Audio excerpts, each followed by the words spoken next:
Everything you have been taught about being a good person is backwards, and the proof is all around you. The most miserable, resentful, and ineffective people in the world are those who constantly sacrifice themselves for others while neglecting their own well-being. Meanwhile, the people who make the biggest positive impact are those who are called selfish by society, but who understand a truth that most people refuse to accept. Today, I am going to reveal why being selfish is actually the most generous thing you can do, and why the guilt you feel about prioritizing yourself is exactly what is preventing you from truly serving others.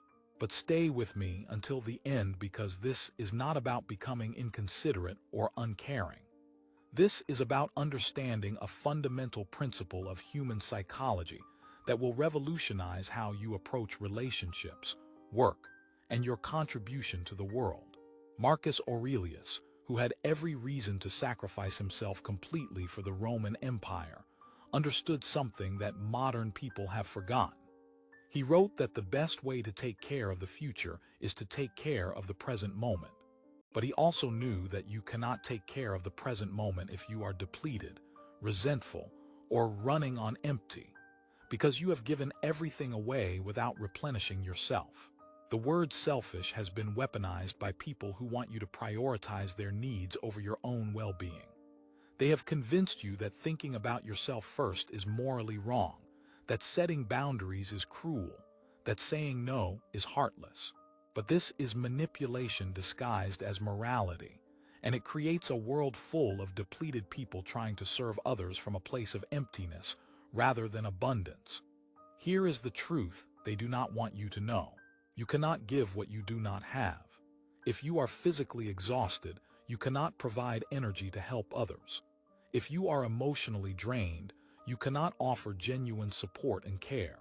If you are mentally overwhelmed, you cannot make good decisions that benefit anyone.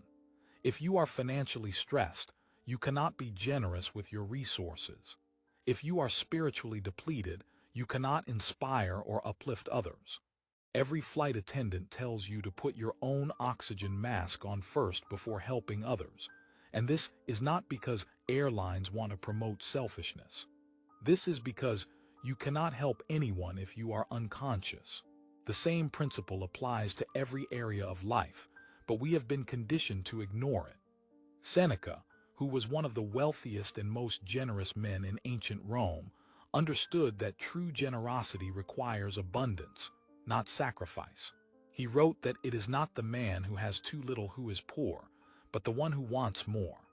But he also knew that you cannot create abundance by depleting yourself. You create abundance by managing your resources wisely, investing in your own capabilities, and building from a foundation of strength rather than need. Think about the people in your life who are constantly martyring themselves for others. Are they actually helpful, or do they create drama, guilt, and dependency? Do they solve problems, or do they create more problems by being overwhelmed and resentful? Do they inspire others to be strong, or do they model victimhood and self-neglect? Most people who pride themselves on being selfless are actually incredibly selfish in a destructive way. They sacrifice themselves publicly so others will see them as good people, but they create emotional burdens for everyone around them. They neglect their own needs and then expect others to manage their resentment, exhaustion, and inability to function effectively. Now compare this to people who are accused of being selfish because they prioritize their health, their growth, their boundaries, and their well-being. These people wake up energized instead of exhausted. They approach challenges with creativity instead of overwhelm. They can be genuinely present with others instead of distracted by their own unmet needs. They can offer help from abundance instead of sacrifice from depletion. Who would you rather receive help from? Someone who is giving grudgingly while secretly keeping track of what they are sacrificing, or someone who is giving freely from a place of genuine abundance and joy? Someone who helps you and then makes you feel guilty about needing help, or someone who helps you and genuinely celebrates your success? Epictetus, who was literally enslaved and thus forced to serve others without choice, discovered that real freedom comes not from avoiding service but from choosing when, how, and why you serve. He taught that true generosity is voluntary and comes from strength, not from obligation and weakness. When you prioritize yourself first, you develop the strength, skills, and resources that make you genuinely valuable to others. When you sacrifice yourself constantly, you become a burden that others have to manage rather than an asset they can rely on. But here is where most people get confused about healthy selfishness. They think it means ignoring others or being inconsiderate. That is not selfishness. That is just inconsideration. Real selfishness means taking responsibility for your own well-being so you can be maximally useful to the people and causes you care about. It means saying no to requests that would deplete you unnecessarily so you can say yes to opportunities that align with your values and goals. It means setting boundaries that protect your energy so you can invest that energy in meaningful contributions. It means taking care of your physical health so you can be reliable and present. It means developing your skills and capabilities so you can offer genuine value. It means managing your emotions so you can respond to others from wisdom rather than neediness. The most generous people in history were incredibly selfish about protecting and developing their own resources.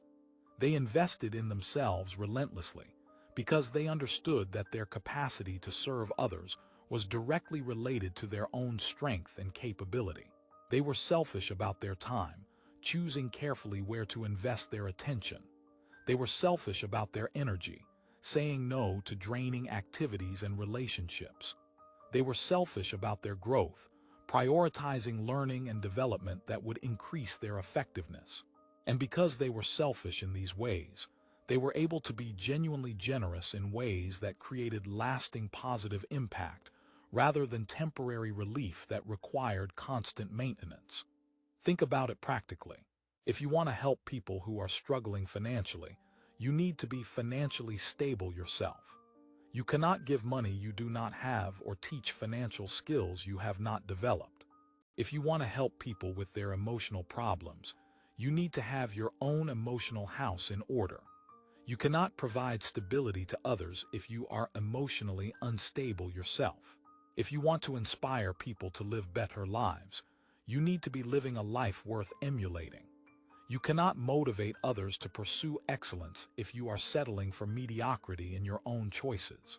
This is why the most impactful leaders, teachers, parents, and friends are those who are accused of being selfish by people who do not understand the difference between selfishness and self-neglect. They prioritize their own development not because they do not care about others, but because they care so much that they want to be maximally useful when others need them. Here is how to practice healthy selfishness starting today. First, identify what you need to function at your best. This includes physical needs like sleep, nutrition, and exercise. Emotional needs like boundaries, appreciation, and meaningful work. Mental needs like learning, challenge, and quiet time for thinking. Spiritual needs like purpose, values alignment, and connection to something larger than yourself. Second, protect these needs as if your ability to serve others depends on them, because it does. Say no to requests that would prevent you from meeting these needs unless there is a genuine emergency that requires temporary sacrifice. Third, invest in developing your capabilities rather than just depleting your current resources. Instead of just giving what you have, build what you can give in the future.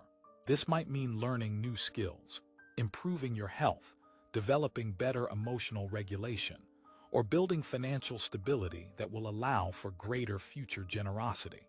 Fourth, choose your service opportunities based on your strengths and values rather than on guilt or social pressure. You can help more effectively by doing what you are good at for causes you genuinely care about than by doing what you are bad at for causes you feel obligated to support.